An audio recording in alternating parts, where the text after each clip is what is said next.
Doctor পদবি ব্যবহার সংক্রান্ত রিট আগামী 12 মার্চ এই দুই রিটেরই রায়ের দিন ধার্য করা হয়েছে।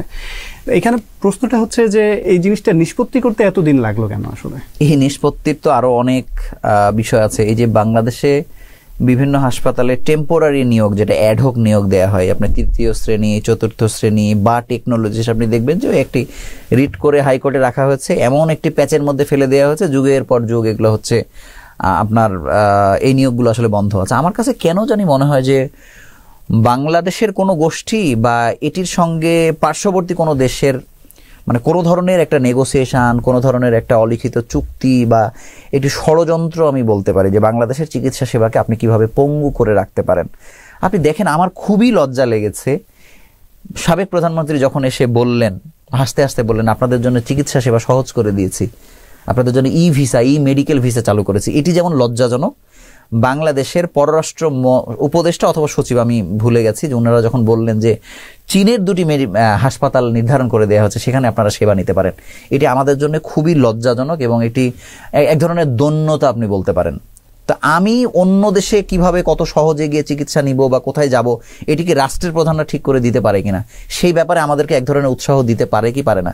আসলে কিন্তু পারে না। এখন আপনি দেখেন যে একসময় বাংলাদেশে মেডিকেল অ্যাসিস্ট্যান্ট নামে একটি পদ খুবই গুরুত্বপূর্ণ ছিল। আপনি জান, এটিরও একটি মানে প্রতিষ্ঠান আছে তাদেরকে যারা নিয়ন্ত্রণ করে। বাংলাদেশে মেডিকেল অ্যাসিস্ট্যান্টই এখন তৈরি হয় না, এই পদটা আস্তে আস্তে বন্ধ হয়ে যাচ্ছে। উল্টো আবার এখন হয়েছে যে বাংলাদেশে এত নার্সিং প্রতিষ্ঠান খোলা হয়েছে, ম্যাটসের এত বেশি প্রতিষ্ঠান খুলে দেওয়া হয়েছে, প্রতিষ্ঠানগুলো খোলা হয়েছে যিনি প্রতিষ্ঠান খুললে টাকা ইনকাম করতে পারেন। একটা প্রতিষ্ঠান খুললো, উনি হয়তো মনে করেন 5 লাখ টাকা পাইলো, অমুক জায়গার একটা অনুমোদন হলো 10 লাখ টাকা পেল। এই যে দুর্নীতির যে একটা অবাধ বিচরণ, উনি কিন্তু খুলে গেলেন 100টা প্রতিষ্ঠান খুলে গেলেন, হয়তো 50টা প্রতিষ্ঠানে তিনি 5 লাখ টাকা করে ইনকাম করলেন গড়ে, আমি বলতেছি। কিন্তু যেই লোকগুলো তৈরি হলো, সেই লোকগুলোকে কি আমরা নিয়োগের ব্যবস্থা করতে পেরেছি?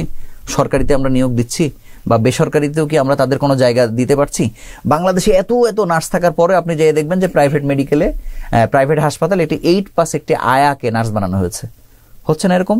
সরকারি হাসপাতালে পোস্ট ফাঁকা আছে, কিন্তু আপনি নিয়োগ দিচ্ছেন না, দিলেও সব থেকে অযোগ্য লোকগুলোকে আপনি আসলে নিয়োগ দিচ্ছেন। তার মানে হচ্ছে যে এই বেশি বেশি প্রতিষ্ঠান খুলে, বেশি বেশি জনবল তৈরি করে একটা পক্ষ এখান থেকে সুবিধা নিয়েছে, কিন্তু তাদেরকে জনবল হিসেবেও যে কারণে তাদের এই প্রতিষ্ঠানগুলো খোলা হয়েছে, তাদেরকে এই দেশে কাজে লাগানো হয়নি। তার মানে এই যে একটা মিসম্যানেজমেন্ট, এখানে কোর্টকে ডেকে নিয়ে আসা, একজনের সাথে আর একজনের গন্ডগোল লাগিয়ে দেওয়া, এটার পেছনে কোথাও না কোথাও একটি দুরভিসন্ধি আছে। নতুবা এত বছর পরেও কে ডাক্তার কে ডাক্তার না, এটি নিয়েও কেন আমাদেরকে হাইকোর্টের কাছে কেন গিয়ে আমাকে এই মতামত নিতে হবে? আপনি আমাকে বলেন। আরও আপনাকে যেটি বিষয় বলি যে বাংলাদেশে ডাক্তার কারা, আমি তো রিপোর্ট করতে গিয়ে অনেকে বলি যে উনি পরিচয় দেয়, এমনি আমাকে পরিচয় দিচ্ছে, আমি ডাক্তার, অমুক কার্ড আমাকে দিচ্ছে যে আপনি কিসের ডাক্তার, কোথা থেকে পাশ করেছেন? বলছে না, আসলে গ্রামের লোকজন আমাকে আসলে ডাক্তার বলে। তার মানে হচ্ছে যে ওষুধের যে ফার্মেসি, আপনি দেখবেন যে এলাকাতে খাবারের দোকান অত হয় না যত ফার্মেসির দোকান হয়। আমারও মাঝে মধ্যে মনে হয় যে একটা ফার্মাসি একটু 10-12 জন শেয়ার করে দিতে বলে তোর ব্যবসা ভালো হতো, তাহলে আমি এটাকেও একটা ব্যবসার কেন্দ্র বানিয়ে দিয়েছি আর কি। আপনি দেখেন যে একটি সি গ্রেডের ফার্মাসিস্টও পাওয়া যায় না। সি গ্রেড বলেই তো কোনো ফার্মাসিস্ট থাকার কথা না। আপনি হয় ফার্মাসিস্ট, না হয় আপনি ফার্মাসিস্ট না, আপনি সাধারণ ওষুধের দোকানদার। তার মানে হচ্ছে যে বাংলাদেশের 4 লক্ষ ওষুধের দোকানদার অঘোষিতভাবে তারা ডাক্তার হয়েছে। এই ম্যাটস যারা আন্দোলন করেছে তারা নিজেদেরকে ডাক্তার বলতেছে। ফিজিওথেরাপিস্ট, আমার সঙ্গে একবার আমি যখন সময় টেলিভিশনে ছিলাম, ডাক্তার পদবি ব্যবহার করব না, তাই তিনি সোশ্যাল মিডিয়াতে দিলেন যে আমরা প্রোগ্রাম বর্জন করলাম, আমাকে ডাক্তার নাম লেখা হয় না এটাই। তাহলে এই সংকটটা এতদিন পরে কেন থাকবে? এই সংকটটা লাগিয়ে রাখা হয়েছে আর কি, আমি এটা মনে করি। তার মানে হচ্ছে যে পৃথিবীতে কে আপনাকে ডাক্তার বলছে বা বলছে না, সেটি বিবেচনা করার আগে বাংলাদেশের একজন মানুষ সত্যিকার অর্থে কাকে ডাক্তার মনে করে, এটিও বিবেচনায় নিতে হবে। আপনি যদি এখন ফিজিওথেরাপিস্ট বা কেউ যদি বলে যে না পৃথিবীর অমুক দেশ তো আমাদেরকে ডাক্তার ট্রিট করে, তাকে কি সত্যিকার অর্থে বাংলাদেশের লোক ডাক্তার মনে করে কিনা, এটি বিবেচনায় আনার দরকার নাই। এবং এটা স্ট্রিক্ট আইনের মাধ্যমে যারা ডাক্তার কেবল তারা ডাক্তার, আর যারা ডাক্তার না তারা ডাক্তার হতেই পারবে না, এটা নিয়ে কোনো আলোচনাও হবে না।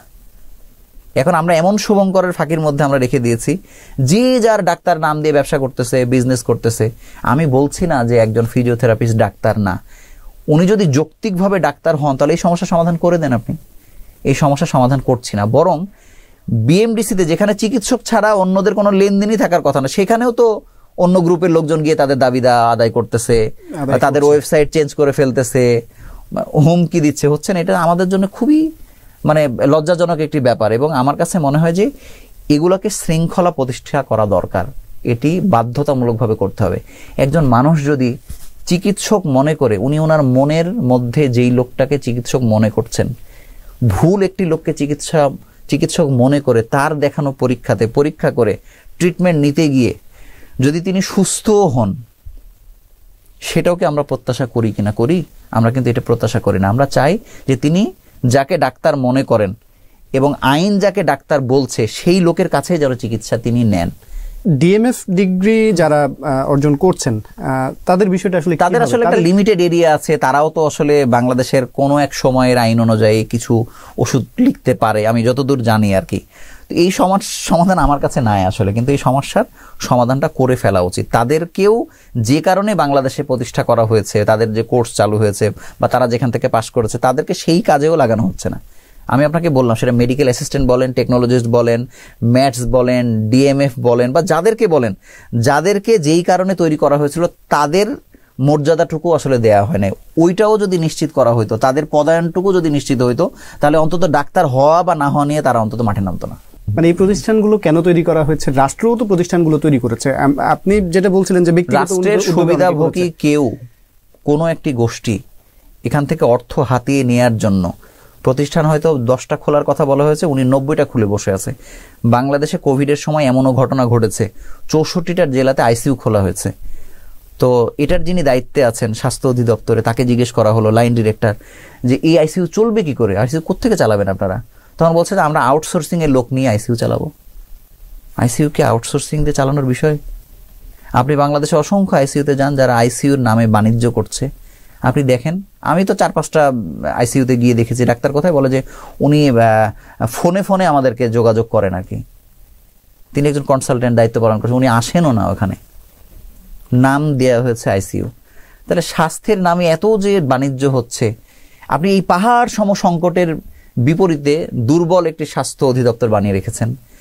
32-40 হাজার কোটি টাকার এই ওষুধের এই বিরাট বাণিজ্যের বিপরীতে আপনি একটা দুর্বল একটি ওষুধ প্রশাসন তৈরি করে রেখেছেন। তার মানে হচ্ছে যে আপনি যাদেরকে নিয়ন্ত্রণ করবেন তাদের শক্তি এত বেশি, তাদের এত পরিধি, তাদেরকে দিয়ে এই সামান্য এই যে একদম জনবলহীন ছোটখাটো আকারে তৈরি করে রাখা অধিদপ্তর বা আপনি ওষুধ প্রশাসন বা যাদেরকে বলেন না কেন, এটি এমনভাবে করে হয়েছে সে যাতে নাগালও না পায় এবং তারা বিশৃঙ্খলা করার সুযোগ পায়। এর মধ্যে যে যার ব্যবসা করে নিতে পারলো।